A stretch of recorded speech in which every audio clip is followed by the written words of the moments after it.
চালু থাকা কোনো সামাজিক কল্যাণকর কর্মসূচি বন্ধ এই সরকার করছে না। নমস্কার বন্ধুরা, এই মুহূর্তে রয়েছে রাজ্যের সমস্ত কৃষকদের জন্য বিরাট বড় সুখবর। আপনি যদি একজন কৃষক হয়ে থাকেন তাহলে এই মুহূর্তে রয়েছে আপনার জন্য দুর্দান্ত সুসংবাদ। তৃণমূল সরকার থাকাকালীন যে কৃষক বন্ধু প্রকল্প ছিল, বর্তমানে এই কৃষক বন্ধু প্রকল্প বন্ধ হয়ে গেছে। তাহলে নতুন কোন প্রকল্প আসছে, সেই প্রকল্পে টাকা কবে থেকে দেওয়া হবে, কত টাকা করে দেওয়া হবে, সেই বিষয়ে কিন্তু সঠিক আপডেট জানানো হয়েছে আজকের এই গুরুত্বপূর্ণ ভিডিওটির মাধ্যমে।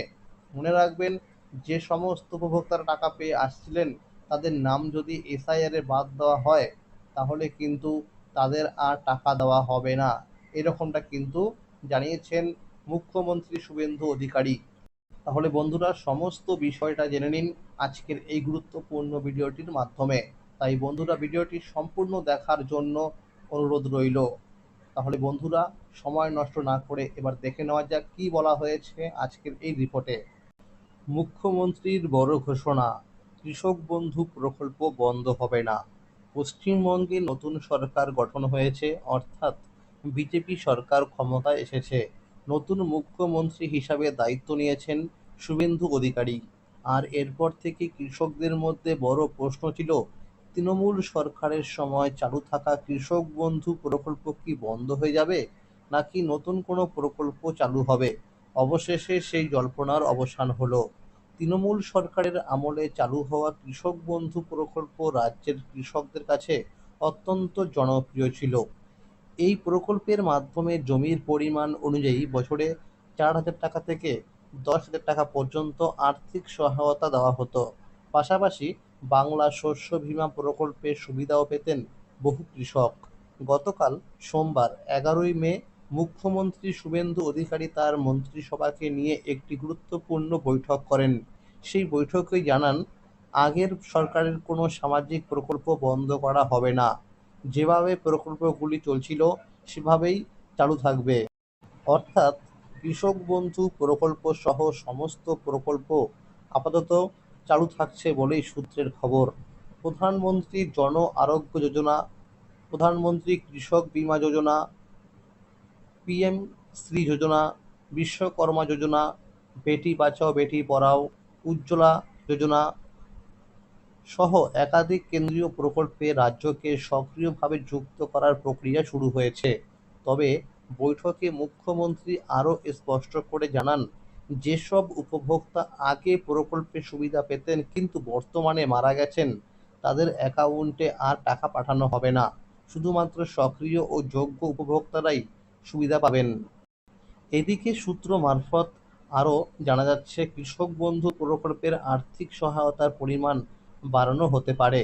যদিও এখনো পর্যন্ত এ বিষয়ে কোনো সরকারি বিজ্ঞপ্তি প্রকাশ করা হয়নি, তবে এবার ডিবিটি মাধ্যমে সমস্ত প্রকল্পের উপভোক্তাদের ব্যাংক অ্যাকাউন্টে টাকা পাঠানো হবে বলে মুখ্যমন্ত্রী শুভেন্দু অধিকারী জানিয়েছেন।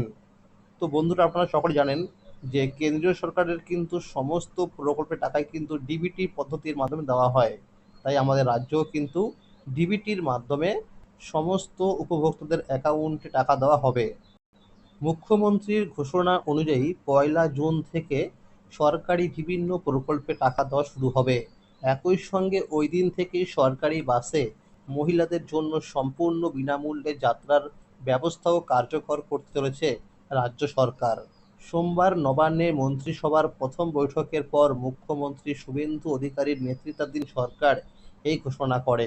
সরকারি মহলের খবর অনুযায়ী কিছু প্রকল্পের নাম পরিবর্তন হতে পারে এবং পাশাপাশি নতুন কিছু প্রকল্প চালু করা হতে পারে। সরকারি ওয়েবসাইটগুলিতে ইতিমধ্যেই আপডেট ও পরিবর্তনের কাজ শুরু হয়েছে বলেও জানা যাচ্ছে। সূত্রের খবর, কৃষক বন্ধু প্রকল্পের পুরনো উপভোক্তাদের ডাটাবেজ ব্যবহার করেই নতুন প্রকল্পে টাকা পাঠানো হবে। ফলে পুরনো উপভোক্তাদের নতুন করে আবেদন করতে হবে না। পাশাপাশি নতুন উপভোক্তাদের জন্য আবেদন করার সুযোগও রাখা হবে। মুখ্যমন্ত্রী জানান, এসআইআরে যাদের নাম বাদ দেওয়া হয়েছে, অর্থাৎ যারা ভারতীয় নাগরিক নন, তাদের সরকারি কোনো প্রকল্পের সুযোগ সুবিধা দেওয়া হবে না। যাদের নাম বাদ দেওয়া হয়েছে, অথচ সরকারি প্রকল্পে টাকা পেয়ে আসছেন এই সমস্ত গ্রাহকদের টাকা ফেরত দিতে হবে বলে জানান তিনি। তো বন্ধুরা, মনে রাখবেন, যাদের নাম বাদ দেওয়া হয়েছে এসআইআরে তাদের কিন্তু সরকারি কোনো প্রকল্পে টাকা দেওয়া হবে না। যাদের নাম রয়েছে ভোটার লিস্টে বর্তমানে তাদেরকেই কিন্তু টাকা দেওয়া হবে। অন্যদিকে প্রধানমন্ত্রী কৃষক সম্মান নিধি যোজনার টাকার পরিমাণ বাড়তে পারে বলেও নতুন করে আলোচনা শুরু হয়েছে। পশ্চিমবঙ্গ বিধানসভা নির্বাচনের দ্বিতীয় দফার আগে মেদিনীপুরের এক জনসভা থেকে প্রধানমন্ত্রী নরেন্দ্র মোদী ঘোষণা করেছিলেন, বাংলায় বিজেপি সরকার গঠিত হলে কৃষকদের জন্য কেন্দ্রীয় সহায়তার পরিমাণ 6,000 টাকা থেকে বাড়িয়ে 9,000 টাকা করা হতে পারে।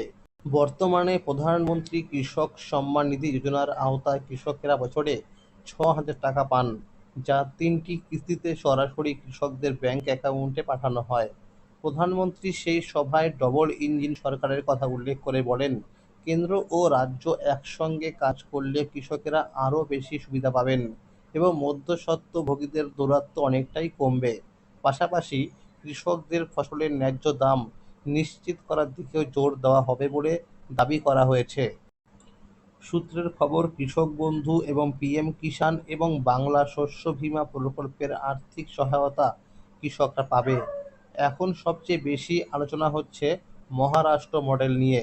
মহারাষ্ট্রে কেন্দ্রের 6,000 টাকার পাশাপাশি রাজ্য সরকার তরফে নমঃশেতকরী মহাসম্মান নিধি যোজনার মাধ্যমে আরও 6,000 টাকা দেওয়া হয়। ফলে সেখানকার কৃষকেরা বছরে মোট 12,000 টাকা পান। রাজনৈতিক মহলের একাংশের মতে পশ্চিমবঙ্গেও ভবিষ্যতে একই ধরনের ব্যবস্থা চালু হতে পারে, যদিও এই বিষয়ে এখনো পর্যন্ত কোনো সরকারি ঘোষণা করা হয়নি। এদিকে প্রধানমন্ত্রী কৃষক সম্মান নিধির পরবর্তী অর্থাৎ 23তম কিস্তি নিয়েও কৃষকদের আগ্রহ বাড়ছে। 22তম কিস্তির টাকা 2026 সালের মার্চ মাসে দেওয়া হয়েছিল।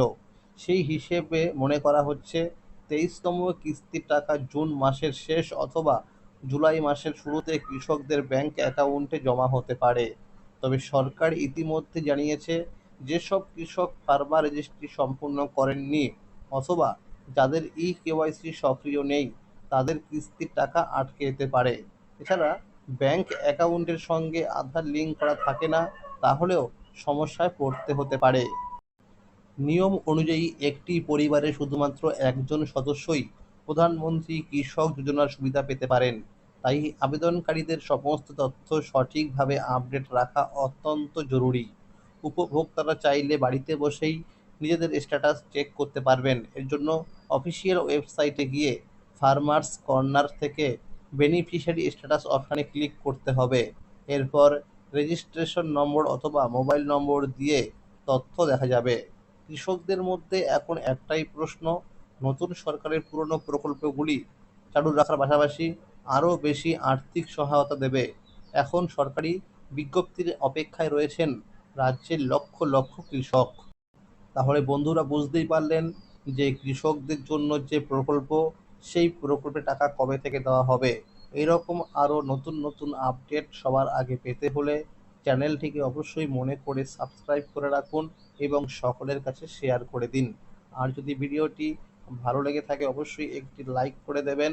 ধন্যবাদ।